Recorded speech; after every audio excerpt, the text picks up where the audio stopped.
All right. Okay. Speaking of dogs, all right, we're live now. And speaking of dogs, this is when one of mine decides to act up. So, hello, everybody. Welcome. Welcome. I'm going to get started here in a moment, but let me just get my dog under control. We were talking about how we have puppies, and the great thing about working from home is that you have access to all of your dogs, and like you can like be in your PJs. But the bad thing is that when you actually want to do something, they don't understand that. So Yeah, always wanting to play. I know. So hi everyone. I wanted to pop in. We're doing another coffee chat today with one of our amazing speakers.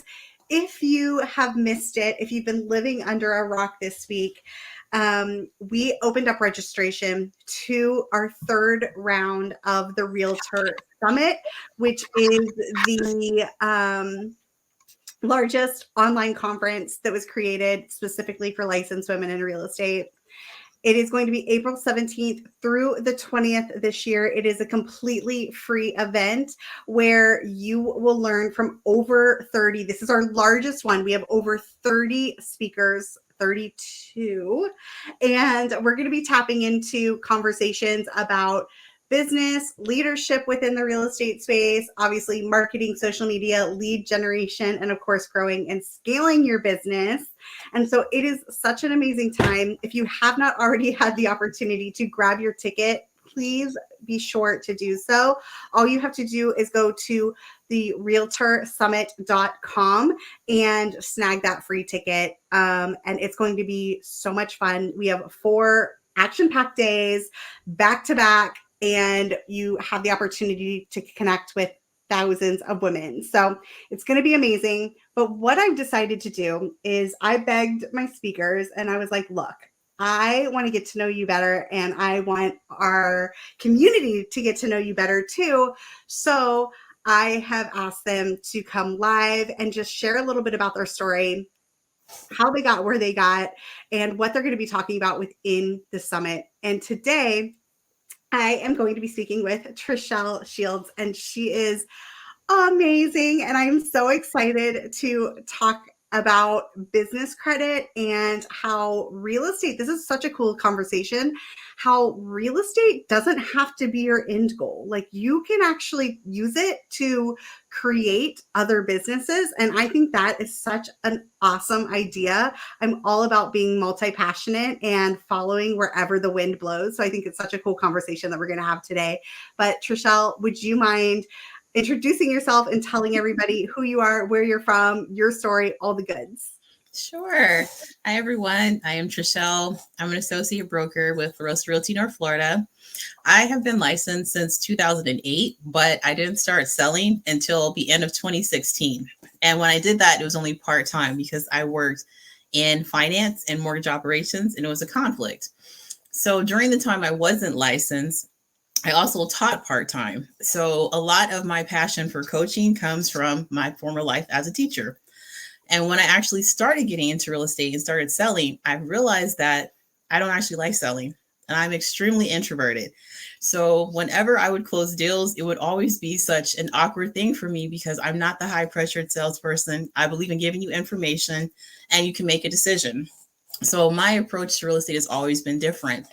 And I learned that by focusing on my strengths, which was education, I was able to build a business within my real estate business. So instead of just traditional sales, I was able to build a coaching business. I put systems into place that were able to make me successful. And then other agents were like, hey, what are you doing? Can you tell us? And I'm like, well, I don't really have anything formal, but yeah, this is what I do. And they're like, you should create something. So I created it. I did a pilot program.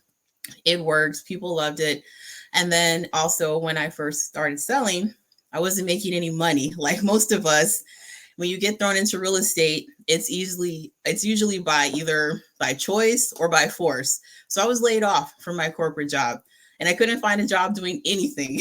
So I'm like, well, I have this license collecting dust. I might as well use it. So learning how to just support myself, doing like non-traditional things, like with my license, I did property management. I did BPOs. I was a loan signing agent. I did all kinds of things that were real estate based without being real estate itself. And I also did property preservation.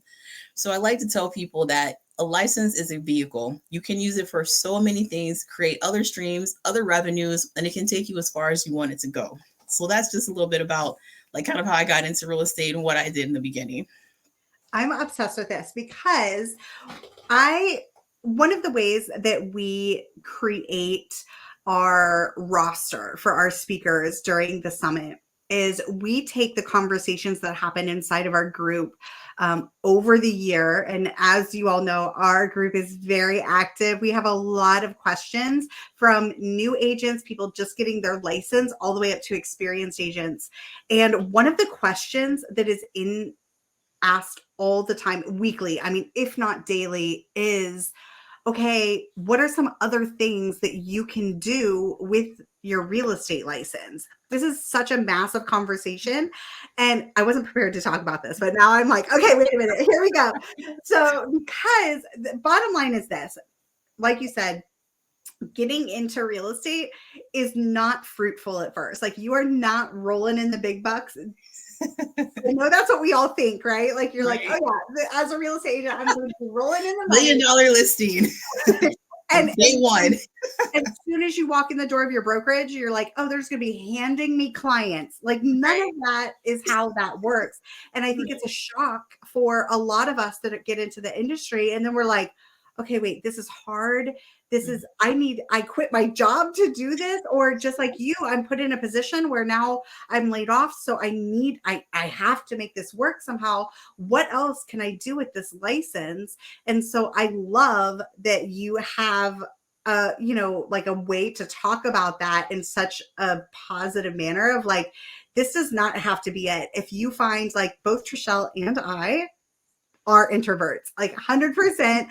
I am such an introvert as well. And I found that my cup would like drain drastically after a day with clients. And I would have to spend a lot of time by myself to like get my energy back up and going. So if you are an introvert and you're like, okay, wait a minute, doing all these networking things is just not for me, then maybe it's time to look at some other things. Absolutely. I'm also an empath, so I absorb other people's energy as well. So I definitely need time to rest and recover in between showings, clients, and everything else. At the end of the day, I also would be drained mentally and physically. So it's nice to know that even if you are selling during slow seasons, you can do these other things as well. And the other thing is, like, with a license in Florida, you don't have to just sell real estate. You can sell businesses. You can be a business broker. And that's so many things so many options that people don't realize you can do. Everyone always thinks about traditional real estate, residential. You can go into commercial. Commercial is actually a lot more of my alley because it's purely transactional. There are no real emotions involved. It's, does the deal make sense? Do the numbers add up? Okay, fine, sign the documents, and that's that. So depending on your personality, you may want to reevaluate like what area you're going into and what you're doing. And that's amazing because you have said that, I mean, just in general, you're a numbers person. Like, I could tell, like, that is what your background has been in. So you are just like, that's what you're programmed to do.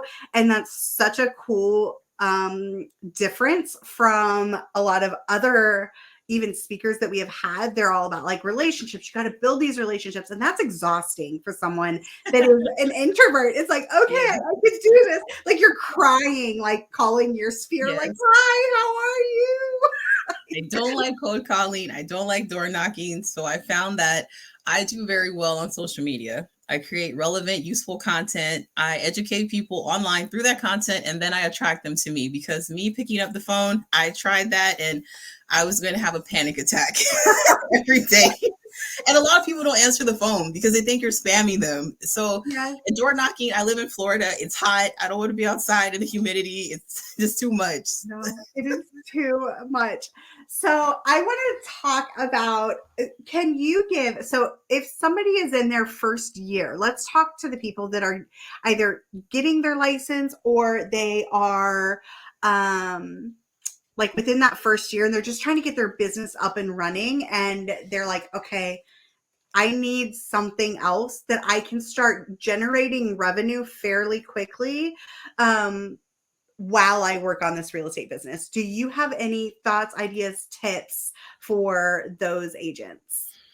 The thing I always recommend new agents do, and some people will push back and they think that it's not worth it because the pay is not that great.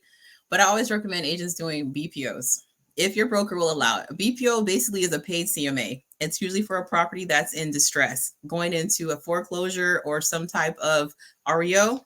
And that's because being good at valuations will put you in a position to where when you are structuring offers or when you're listing properties, you will be spot on. You will do so many BPOs that your numbers will be impeccable, but also BPOs force you to know your market because you have to drive all around town. You have to look at the different comps and you have to be familiar. You also learn how to do repair estimates because the properties are usually distressed. So it's a really good training thing. So whenever people come to me, that's the first thing that I tell them. And it's kind of like, I don't know if anyone's ever watched Karate Kid from back in the day, or even the more recent one where Mr. Miyagi's like wax on, wax off. And he's like, what? Why am I doing this? It's kind of like that with BPOs. People are like, why do I have to do this? This is so monotonous and tedious. And I'm like, it's necessary. Trust me, it will be worth it in the end. And they always come back later like, wow, you're right. But also, if you sign up with enough BPO companies, it's going to be time consuming, but you can automate it. There are so many programs out now that didn't exist when I got started, and I was doing everything by hand. And I would be spending like literally 8 hours a day doing reports. Now, with the right software and automations, you can probably do 5 reports in 30 minutes. So there's money there. And each report usually pays an average of $40 to $60, depending on the company. So you can generate several thousands of dollars in between your periods where you're not selling, when times are slow, or when you're just getting started. I love that. So if you are new within that first year, you're looking for something to help that is also going to carry over into your real estate career and really help you be a better agent, then doing these BPOs would be a good start. But the other thing that I love about this is that it is something that you can use the skills that you learn or that you are working on during when you're doing these BPOs. You can carry that over, like you said, into your actual real estate business. Once you get that up and running, it's going to only make you a better agent. And I think that that's a really key part of those of us that are just starting out and we're like, okay, where do I start? What do I need to do? And so I think that's an amazing, amazing tip. So let's talk about the other side of that. Let's talk about, sorry, let me get this away from my dog, but let's like, my dog is asking to come in, scratching on the door right now. I feel so bad. He's eating my basket over here. But the other thing that I wanted to talk about was the other side of that. So if you are an experienced agent, you're somebody that is just feels like you're at the end of the rope and you're like, okay, this is as far as I can stretch this whole real estate thing. So I'm still here. I just have to let her like grab him. Hold on. She won't stop scratching at the door. She's like, hello, I went on this live too. Yeah. Okay. Oh my gosh, that's amazing. But basically, I just want to know for those agents that are experienced and that have been around for a while, but are feeling burnt out or they feel like they're just stretched to their limit. What are some other things that they can do with their license? How can they grow, as you say, like, how can they use that vehicle for their business? That's actually great because that's the stage I'm at right now in my career. I feel like I've done a lot of what I can do on the sales end, and I feel like I'm at the point now where I want to do something else. I want to transition more to an actual business, not being a salesperson, but running a business. And one that functions in the parameters of a 9 to 5, because there are other things that important in my life that I want to do. So I've actually started shifting away from production. I mean, I still take clients, but I'm more on a support role now. So I've parlayed my skills into being a real estate coach. And one of the things that a program that I teach offers is 5 deals in 5 months. For most new agents, you're not closing anything. And if you are, it's usually 1 deal, maybe 2 if you're lucky. Wow. So the 5 deals in 5 months is actually, it's a game changer. And that is something that I've been really focusing on. And also education again in the real estate industry. So doing public speaking engagements, writing books, developing courses to train and things like that. So I love seeing new agents and I love giving back to them because it reminds me of when I got started. When I first started selling real estate, I basically had no help, no guidance, no mentor. I was on the island by myself. I had no clue what I was doing and I had to figure everything out by fire. So I never wanted any agent to feel like that again. I always wanted to give back and be the mentor that I never had. So now I'm at a point where I'm like, I feel like I've learned. Well, I mean, you can always learn more, but I feel like I've learned enough to where I can pour into a new agent. And I'm kind of shifting over in that direction. And I'm going to be honest, I love it because I can work with who I want to work with. So there's no absorbing of any energy to drain me. I don't have to really sell because I'm offering a service and a product that people want and that they need. So I'm not leaving every day drained. I'm not leaving every day burnt out. I'm not working late into the evening. So there's no back and forth with the contracts unless I still do production, which I do for select clients. But other than that, I think that's the best way that you can transition into doing something else if you're a burnt out, experienced salesperson. Yeah, I love that. And I think that, so a couple of things here that I'm going to tap into. The first thing is that I am a huge believer that there's space for everybody. There's space for every single person. And so that is why I host the summit. That is why I do everything I can to connect with them, as many amazing leaders as possible within the real estate space. But I also believe that women, even though we dominate as far as there's 65% of women agents, however, we do not take up enough space in leadership roles. So I think that it is so important and so powerful when experienced agents take what they have learned and the gift they have to share. And as you said, be that mentor that you never had, because it is scary to see how many new agents come in so confused and not sure where to start, and they're getting the bad advice, they're getting wrong advice, or they feel like they have to do things that don't feel good to them in order to get their business up and running.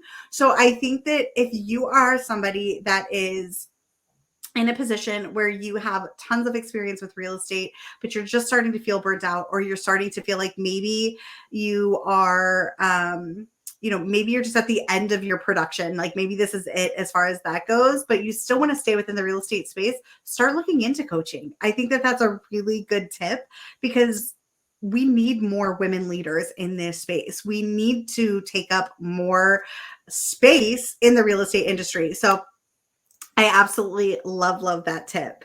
Now, the other thing that you talked about, though, is before we hopped on, is you were talking a little bit about how to use business credit to kind of branch out.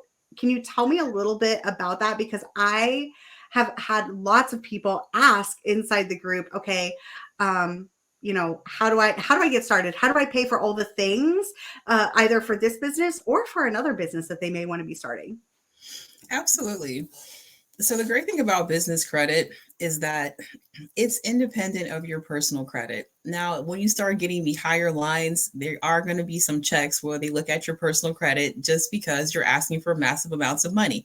But when you're first getting started, you can get so many things without a personal guarantee. And that just basically means that if you default, your business is responsible, not you. They're not coming after your home, your car, and everything else.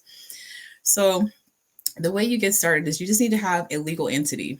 So as real estate agents, generally, it's mandated that we sell under our legal name. So the simplest thing to do would be form an LLC under your name, Trishelle C. Shields, LLC. Simple. And then once you're a legal entity, after that, you usually already have a business address. It's your brokerage. Get a business phone number. You already have your social media, and then you already have your website. It's offered through your brokerage. So you're already good to go. Get a separate business bank account, and then you can start applying for those entry-level vendor accounts. And once you have successfully built a business credit profile, that's when you can start basically getting the lines of credit that you need to expand your business. And when you have those lines, you can buy supplies. You can also buy real estate with business credit. You can pay for equipment to make content, which can be parlayed into multiple other businesses, like we talked about, brand deals, sponsorships, coaching, platforms, whatever. So it's just limitless on what you can do with that. There's so many opportunities. I love that. So, again, I keep thinking like you're answering so many questions that I see consistently inside of my group. One of the questions I see often is people asking, should I have a sole proprietorship? Should I have an LLC? And it sounds like, based on what you are talking about, if you think that you want to utilize business credit for your business to help grow and scale, that having an LLC would probably be the best way to go. Full disclosure, we are not licensed tax professionals. Right. I just want to say that we are not doing your taxes, but just based on experience and based on what Trishelle is saying, it sounds as if maybe having an LLC could be worth it for you if you wanted to go that avenue. A lot of people, sometimes they'll do a PA, which is fine, but I always think if you're thinking long-term expansion, a corporation is what's favored when you're building business credit. There are ways to build it as a sole proprietor, but you won't be able to build as much credit lines, like you will be limited. With the corporation, you can get loans, you can get lines of credit, credit cards, you can get anything. And these trade lines can be massive once you build the correct profile and you've established a history of on-time payments and you have the revenue coming in to support it. So when you're first getting started, you need money, build the business credit profile, invest in your business into things that can help push your business forward, like automation, sales funnels, the website. If you want to invest in lead gen, you can. I haven't invested in lead gen in my career, but that's because I don't like spending money until I have got to the point where I absolutely need to do it. So work that sphere, create the content that's relevant, useful, make sure it inspires, educates, or entertains. And then once you're creating the content, put the link in your bio or underneath the content and direct the people where you want them to go, whether it's to your website or whether it's to your sales funnel. Offer some type of lead magnet to capture their attention. For me, it's an ebook or a free consult, but just work your business and build those systems into it. And all those things can be paid for with business credit, and just keep reinvesting, keep growing, keep expanding. That's amazing advice. Love it. I love it. Okay, so I feel like it's time for me to ask you the big question. Are you ready? I'm ready. Okay. You made a comment this week on my Facebook post, or on my Instagram post. I remember, yes. Guys, she told me she can pull a Jeep. I need to know what this is. Tell me. Okay, so I was a power lifter for a while. So I did a lot of strength training, and I was a novice strong woman. So in the strength community, being able to pull a Jeep is kind of like the gold standard. If you can't pull a Jeep, then you're not training hard enough. So it's very normal in the strength community. But when you tell everyone outside of it, it's like, oh my gosh, you can pull a Jeep? What? That's amazing. I mean, is it just, I don't even know. I'm no words. I'm trying to think, and I honestly can't even imagine, I can't imagine. That is amazing. So it's something that you did do, but you don't do now. Is that right? I'm retired from powerlifting and strong women. Wow. I dabble back and forth with the idea of doing a competition, but I also am realistic, and I'm like, well, I am getting a little bit older. Do I really want to risk hurting myself? So I kind of tread lightly, but it's not something I do regularly anymore, but it's something I can do. But I love it because I think that just shows your dedication and your determination and just your discipline that you're able to do something like that. That is incredible. I had to ask you about it because I was like, wait a minute, she does what now? Not on a regular basis, every now and then. So are you regular workout? You're not out there just pulling Jeep. Right, every day, Monday through Friday. No. I love that so much. Oh my gosh. Okay. Thank you for answering, because all week long I'm like, I gotta ask her about this. This is incredible. So all right. So everyone, Trishelle can actually pull Jeeps. Amazing. Pull a Jeep. You have to have really good leg strength. That is amazing. And a strong back. Oh my gosh. Well, listen, I want to wrap this up because I know your time is super valuable, but I do want to ask you, can you please let us know what you're speaking on at the summit, Absolutely. so that everybody knows what to look forward to. I am speaking on how to use business credit to grow your real estate business. So I'll go into a lot more depth than what I did today. Today's just a high level overview, and you'll have a recorded presentation, not me here nervous, stumbling over my words. So it'll be a lot clearer. Hopefully. I was nervous during the presentation too, but it came out a lot better. And so that's my topic. Amazing. And I believe I'm speaking April 18th at 10:30. Yay! So, So excited. I'm so excited to have you here this year. And if you had one tip, one piece of advice to give to anybody listening, what would it be? One real estate tip or Any tip. If you have any tip? I mean, if it's about pulling a Jeep, the best tip in anything, with any aspect of life, to me is always just to check your mindset twice as often as you check your phone. I love that quote. And because your mindset will determine everything going forward. So it all starts in your head. If you make the decision to do something and to be great, nothing can stop you. So mindset is everything. I love that. That's amazing. Oh my gosh. Thank you so, so much. Where can people find you? How can they find you? How can they connect with you? You can find me on all social platforms. Well, not all. I'm not on Twitter, but everywhere else, That Girl Shell. Amazing. I'm going to link to her Instagram below so you can connect if you have any questions. She's an open book. She's here for you. She's absolutely amazing. So fun to follow. And maybe you'll see her pulling a Jeep or something on her Instagram. Wonderful. Thank you so much. All right, everyone. That's it for today. And we will chat later. Bye. Bye.